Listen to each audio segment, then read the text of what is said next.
দিল্লির জন্য পরিস্থিতি এখন ধরি মাছ না ছুঁই পানির মতো।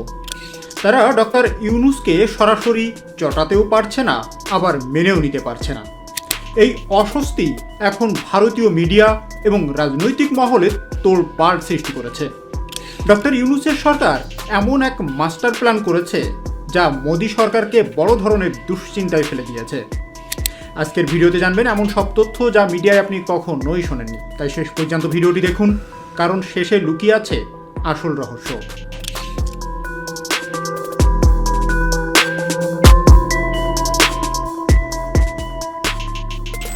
দক্ষিণ এশিয়ার রাজনীতিতে কি এক বিশাল ভূমিকম্প শুরু হয়েছে।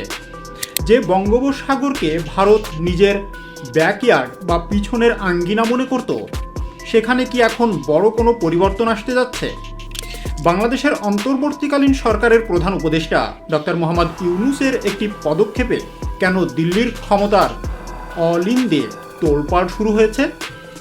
সম্প্রতি কিছু চাঞ্চল্যকর তথ্য এবং নথিপত্র সামনে আসছে যা ইঙ্গিত দিচ্ছে যে বঙ্গোপসাগরের নিয়ন্ত্রণ এবং এর কৌশলগত ব্যবহার নিয়ে ডক্টর ইউনূসের সরকার এমন এক মাস্টার প্ল্যান করছে যা মোদী সরকারকে বড় ধরনের দুশ্চিন্তায় ফেলে দিয়েছে। কি সেই গোপন নথিপত্র? কেন বঙ্গোপসাগর নিয়ে ডক্টর ইউনূসের এই পরিকল্পনা ভারতকে বিচলিত করছে এবং এর ফলে দক্ষিণ এশিয়ার ভূ রাজনীতিতে শক্তির ভারসাম্য কি বদলে যাবে?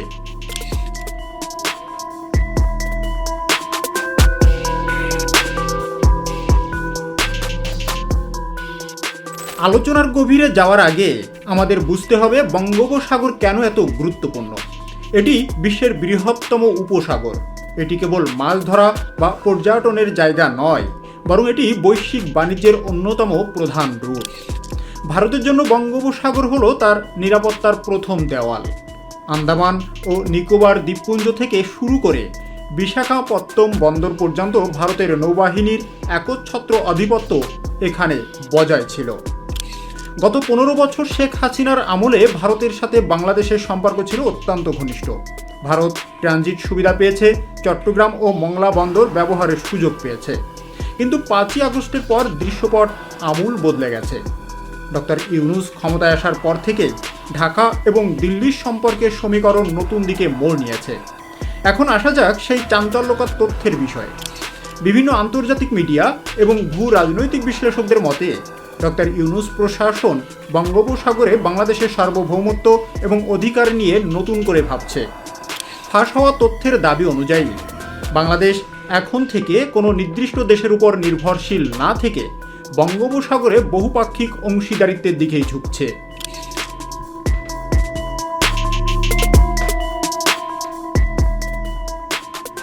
বিশেষ করে গভীর সমুদ্রের তেল গ্যাস অনুসন্ধান এবং ব্লু ইকোনমি নিয়ে ডক্টর ইউনূস পশ্চিমা দেশগুলো এবং দক্ষিণ পূর্ব এশিয়ার দেশগুলোকে আমন্ত্রণ জানানোর পরিকল্পনা করছেন। মোদী সরকারের জন্য বড় ধাক্কাটা হলো এখানে। ভারত যে প্রজেক্টগুলো পাওয়ার আশা করছিল, সেখানে এখন মার্কিন যুক্তরাষ্ট্র, ইউরোপীয় ইউনিয়ন বা জাপানের মতো শক্তিগুলোর প্রভাব বাড়াতে পারে বলে গুঞ্জন শোনা যাচ্ছে। বঙ্গোপসাগর নিয়ে আলোচনার কথা উঠলেই সেন্ট মার্টিন দ্বীপের প্রসঙ্গ চলে আসে।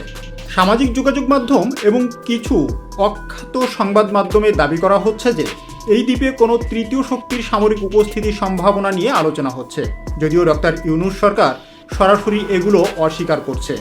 কিন্তু দিল্লির গোয়েন্দা সংস্থাগুলো কেন এই খবরে কান খাড়া করে আছে? যদি বঙ্গোপসাগরের কৌশলগত পয়েন্টগুলোতে ভারত বিরোধী বা নিরপেক্ষ কোনো শক্তির প্রভাব বাড়ে, তবে তা ভারতের চিকেন স্নেক বা শিলিগুড়ি করিডরের জন্য হুমকি হয়ে দাঁড়াতে পারে। ডক্টর ইউনূসের আন্তর্জাতিক গ্রহণযোগ্যতা এবং পশ্চিমা বিশ্বের সাথে তার সুসম্পর্ক মোদী সরকারকে ভাবিয়ে তুলছে যে বাংলাদেশ কি এখন ভারতের প্রভাব বলয় থেকে বেরিয়ে যাচ্ছে।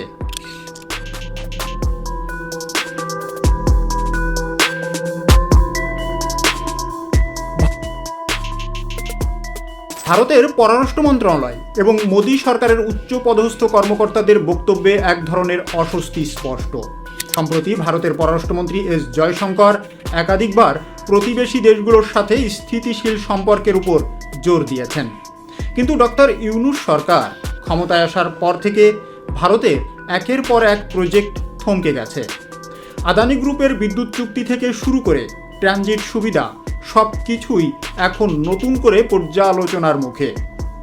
মোদী সরকার মনে করছে বঙ্গোপসাগরে বাংলাদেশের এই স্বকীয় অবস্থান ভারতের সামুদ্রিক নিরাপত্তা বেষ্টনীতে ছিদ্র তৈরি করতে পারে। ভারতের সামরিক বিশ্লেষকদের মতে বঙ্গোপসাগর যদিও ওপেন ফর অল হয়ে যায়, তবে ভারতের নৌবাহিনীর একাধিপত্য হুমকির মুখে পড়বে। ডক্টর ইউনূস একজন বিশ্বখ্যাত ব্যক্তিত্ব। তিনি কোনো নির্দিষ্ট ব্লকের রাজনীতিতে বিশ্বাস করেন না। তার লক্ষ্য সম্ভবত বাংলাদেশের অর্থনীতিকে পুনর্গঠন করা। বঙ্গোপসাগরের বিশাল সম্পদ ব্যবহার করে তিনি দেশকে একটি অর্থনৈতিক শক্তিতে রূপান্তর করতে চান। কিন্তু ভূ রাজনীতিতে কোনো কিছুই নিরপেক্ষ থাকে না। ইউনূস সরকারের এই বাংলাদেশ ফার্স্ট নীতি ভারতের জন্য বড় ধাক্কা। শেখ হাসিনা সরকারের সময় ভারত যে ধরনের অগ্রাধিকার পেত, ডক্টর ইউনূস তা দিতে রাজি নন। তিনি চাচ্ছেন প্রতিযোগিতা। তিনি চাচ্ছেন চীন, ভারত, আমেরিকা এবং জাপান সবাই মিলে বাংলাদেশে বিনিয়োগ করুক, কিন্তু কেউ যেন একক প্রভাব বিস্তার করতে না পারে।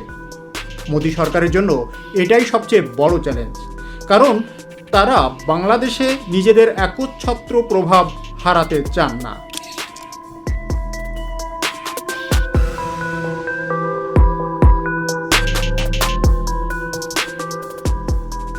যদি ডক্টর ইউনূসের এই কথিত পরিকল্পনা বা কৌশল সত্য হয়, তবে দক্ষিণ এশিয়ার রাজনীতিতে এক নতুন মেরুকরণ ঘটবে।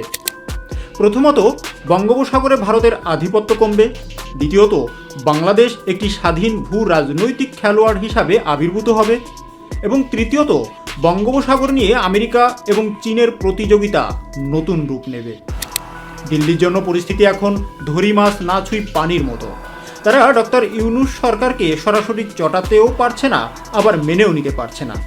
এই অস্বস্তি এখন ভারতীয় মিডিয়া এবং রাজনৈতিক মহলে তোলপাড় সৃষ্টি করেছে। পরিশেষে বলা যায়, বঙ্গোপসাগর আর আগের মতো শান্ত নেই। ডক্টর ইউনূসের নেতৃত্বাধীন বাংলাদেশ এখন তার নিজের সম্পদ এবং সমুদ্র সীমা নিয়ে নতুন করে দর কষাকষি শুরু করেছে। একে কি আমরা ভারতের জন্য বড় ধাক্কা বলবো, নাকি বাংলাদেশের জন্য নতুন সম্ভাবনার দুয়ার? মোদী সরকার এই পরিস্থিতি কিভাবে সামাল দেয় তা দেখার বিষয়। তবে এটা নিশ্চিত যে ডক্টর ইউনূসের প্রতিটি পদক্ষেপ এখন দিল্লির আতশ কাচের নিচে। আপনার কি মনে করেন, ডক্টর ইউনূসের এই নতুন কৌশল কি বাংলাদেশের জন্য সুফল বয়ে আনবে? মোদী সরকারের এই দুশ্চিন্তা কি যৌক্তিক? আপনার মতামত নিচেই কমেন্ট বক্সে জানাবেন। আমাদের চ্যানেলটি সাবস্ক্রাইব করুন এবং এই ধরনের আরও গভীর বিশ্লেষণমূলক ভিডিও পাওয়ার জন্য চ্যানেলটি সাবস্ক্রাইব করে বেল আইকনটি প্রেস করতে ভুলবেন না। খুব শীঘ্রই দেখা হবে আপডেটেড কোনো বিষয় নিয়ে। ধন্যবাদ।